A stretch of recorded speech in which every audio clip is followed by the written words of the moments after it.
Let me tell one of my own stories, because this one really belongs in the world of Chinese metaphysics. I'm from Beijing, but my family settled in Haiku. During the pandemic, all of us were living there. The air in Hainan is good, and the older people in my family liked it, so we bought a place and stayed.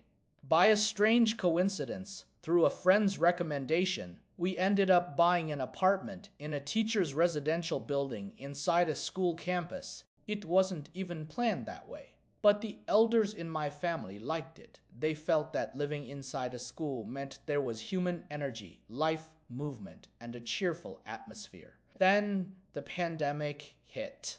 The students all went home, the teaching buildings emptied out, the dormitories emptied out, and the whole campus turned dark and silent at night.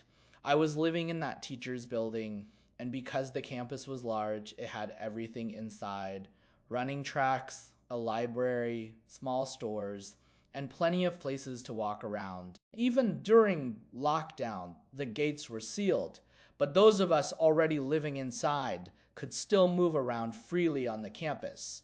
Life was actually fairly comfortable. I have always liked working out. Since the gyms were closed, I started going to the track to run instead. During the day, the sun in Haiku was too strong, so I preferred running late at night. I also have a habit of sleeping very late, often not going to bed until 2 or 3 in the morning, so my runs usually started around midnight. As Wang Dai would put it, I have pretty strong yang energy. I don't do guilty things, so I don't fear ghosts knocking at my door. For a long time, I never ran into anything unusual, until one night in May. I remember that night very clearly. The moon was huge, round, and unnaturally bright.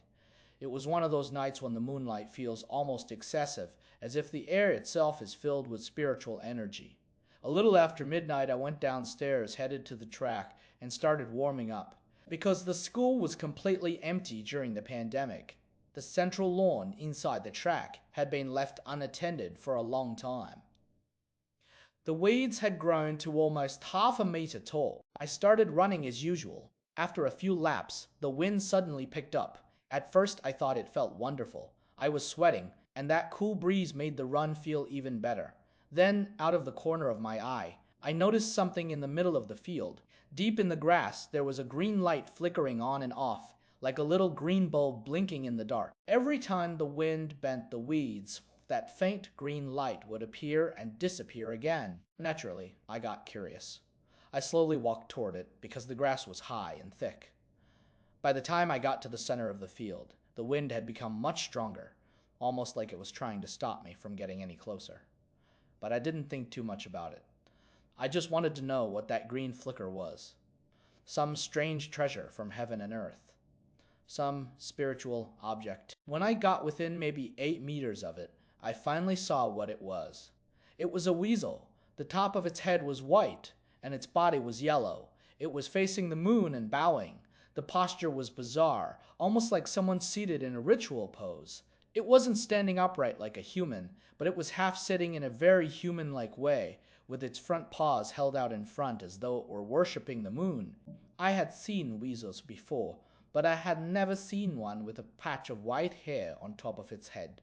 The first thing that came out of my mouth was, "What the hell is that?" And that's exactly the wrong thing to say. In Chinese folk belief, animals like weasels, foxes, and similar creatures are said to cultivate themselves spiritually. They are petty, touchy, jealous things with tiny grievances and a huge desire to get even. When one of them is in the middle of practicing, you are not supposed to insult it. If it asks, "Do I look like a person?" you are supposed to flatter it and say, "Yes, you do." I almost thought you really were a person. You are supposed to say something nice. What you're not supposed to say is, "What the hell is that?" The moment the weasel heard me speak, it darted straight into the grass and disappeared. I still didn't think much of it. I just thought, wow, that was rare. A white-headed weasel. I'd never seen one before. So I went home, took a shower, and went to sleep. The next afternoon, around 2 or 3 o'clock, I started running a fever. Normally, I hardly ever take medicine for a fever. I usually just tough it out, drink more water, and recover on my own. But this one was odd. Every day, by 7 or 8 in the evening, the fever would fade away, and every night around 9, an overwhelming sleepiness would hit me. My head felt cloudy, almost like I was drunk. My eyelids would start trembling, and I simply had to go to bed. The strange part began once I fell asleep. I started dreaming of an extraordinarily beautiful woman. I mean, really beautiful. Fair skin, long legs, bright eyes, the kind of face that stays in your mind. She was wearing something like an ancient red wedding dress. In the dream, I was dressed like a groom. We would talk, and then the dream would turn intimate. Let's just put it this way, it wasn't a nightmare. It was a classic, erotic dream. The next morning, I was still thinking about it. But then the same thing happened again the following day. Around the afternoon, I would get a fever. By evening, it would go down. At 9, I would be overwhelmed by sleep. And every single night, I would dream of that same woman again. Sometimes the setting changed, but it was always her, day after day, for 3 or 4 days in a row. At the time I had a girlfriend, she noticed something was wrong because I usually stayed up very late. Yet suddenly I was going to bed at 9 every night and barely answering her messages. She became suspicious. One night, she came over and stayed with me. I went to bed at my usual strange early hour, fell asleep almost instantly, and then suddenly woke up with sharp pain between my legs. I opened my eyes and found my girlfriend clutching me hard. I asked her what she was doing. She said, "What kind of weird dream are you having? You're hard as a rock. You're making sounds in your sleep. You're basically moaning." At that point, I couldn't hide it anymore. So I told her what had happened, the midnight run, the weasel, the strange dreams. The next morning, over breakfast, my girlfriend told my mother that I'd seen a weasel while running at night and had been having disturbing dreams ever since. Of course, she called them nightmares. She didn't know they had actually been very pleasant dreams. My mother immediately said I shouldn't be going out to run so late at night. She said I stayed indoors all day, never got sun, and then only went out after midnight. She thought my body lacked yang energy. So at noon in the blazing heat, she dragged me up to the rooftop and made me stand there in shorts with my shirt off to soak up the sun. And here's the strange part. Despite the heat, I felt a shiver run through my whole body, like a deep cold shaking me from the inside. After standing there a while, I finally started sweating heavily. That afternoon, I didn't get a fever. That night, when I dreamed of the woman again, she looked fainter than before, as if she were covered by a thin veil or drifting farther away. After that, we stopped being intimate, even in the dream. We only talked. Then one day she told me she had to leave. I felt deeply reluctant to let her go, and I promised her that if I ever had the chance, I would be with her. As she was leaving, she turned back and smiled at me. I still haven't forgotten that smile, but after that, she never appeared in my dreams again. I never even learned her name. I only remember that everything about her felt strangely familiar and unbelievably beautiful. Maybe that's what people mean when they say a spring dream leaves no trace. Now, according to Wang Dai, what happened is simple. The weasel spirit got hold of me and started feeding on my yang energy. It didn't really try to kill me or ruin my life. It just found me interesting. And in the end, my mother and my girlfriend dragged me back. If not, maybe it would have kept pulling me in deeper and deeper. Wang Dai says that if someone like me, or a real Taoist, had looked at the situation, we would have recognized it immediately. You'd be told, "You've clashed with something unclean lately, haven't you?" Then someone might write you a charm and tell you to hang it in your entryway. He says his methods for driving out spirits are real, and even more practical than what some ordinary Taoist priests can do. In his words, what he teaches is scientific ghost expelling. His basic summary is this. First, eat more beef. If you drink a huge bowl of hot beef soup at night, with your body full of strength and vitality, spirits will have a much harder time getting into you. Second, exercise more. If you're a young man, work out, eat beef, get sunlight, strengthen your yang energy. Don't hide your face behind long hair. Let the sunlight hit your forehead and eyes. Don't be afraid of getting tanned. A little more sun is good for you. And if you think something has already gotten into you, Then put a large mirror at the entrance to your home or at the entrance to your bedroom. The bigger the mirror, the better. He says spirits can see themselves in mirrors, and mirrors are mysterious objects with power. If that still doesn't work, then use a hairdryer. Blow warm air into the dark, heavy corners of your house. Blow it over your own body too. Massage the spaces between your ribs and around your chest. If a spirit has been messing with you, those areas will feel painfully tight and sore.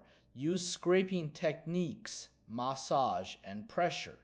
According to him, these are simple but very effective ways to drive something out. Then he brings up another viewer's story, this one from Tangshan.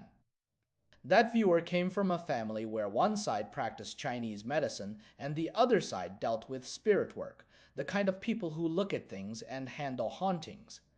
According to Wang Day, they used his method and successfully helped a woman whose condition had already started manifesting as an yin illness turn back toward a normal, healthy yang state. He also mentions the old Chinese medical method called the 13 ghost needles. In traditional medicine, these are acupuncture points used specifically in cases believed to involve spirit possession. Once something has fully entered the body and merged with a person, the principle is to make the body suffer enough that the invading thing can't stand it either and leaves.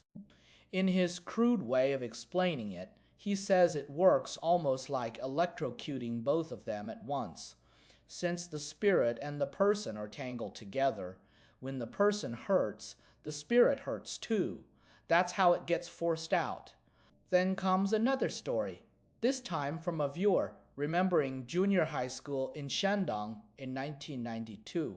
He and some classmates went hiking on a hill in the middle of the city. Back then, cities in Shandong were still less developed, and the hill had dense brush and wild growth. Some nearby residents even buried relatives there, so part of the sunny slope had become an area full of rough graves and funeral mounds. One afternoon around 2 or 3 o'clock, while walking along a small path near those mounds, he saw a girl in a white dress sitting beside one of the graves. She had long hair hanging down, her face buried in her knees, and her shoulders were trembling as if she were crying. She looked elegant, quiet, and heartbreakingly sad. He saw her clearly, said nothing, grabbed his friend, and hurried away, because he felt they shouldn't disturb someone grieving. But after they rounded a bend in the path, he asked his friend, "Did you see her? What did she look like? Wasn't she beautiful?" His friend stared at him in terror and said, "What are you talking about? There was nobody there." Then his friend bolted. He ran like mad. The storyteller panicked too and started running after him, shouting, "What are you pretending for? You really didn't see her." But the fear on his friend's face was so real that he didn't dare ask any more questions. Now, more than 30 years have passed. He asked that friend again later what had happened. Did he actually see the girl or not? The friend just said, "I don't remember. That was more than 30 years ago. What are you even talking about?" Which only made the whole thing feel stranger. Wang Daye's answer is actually very sober. He says that in broad daylight, at 2 or 3 in the afternoon, on a sunlit slope in the center of a major city, a real ghost is extremely unlikely. Once something has become a ghost, direct sunlight is unbearable. Sunlight hitting a ghost would feel like burning fuel, like a flamethrower blasting a living person. Ghosts come out at night or under moonlight, or on cloudy and rainy days, or indoors or in caves, but not under strong direct sun on an exposed hillside. So his conclusion is simple, that probably wasn't a ghost. It was most likely a real girl sitting there crying beside a grave. The storyteller saw her, but his friend didn't. Then one scared the other, and in the end, both of them fled in panic. Sometimes grief, especially grief over losing a loved one, is powerful enough to strip away fear. A girl mourning someone deeply might really sit there alone and cry, even in a place that looks terrifying to everyone else. So, in Wang Dai's view, that old knot in the viewer's heart doesn't need a supernatural answer at all. He was simply frightened by something real, and then spent decades turning it into a ghost story.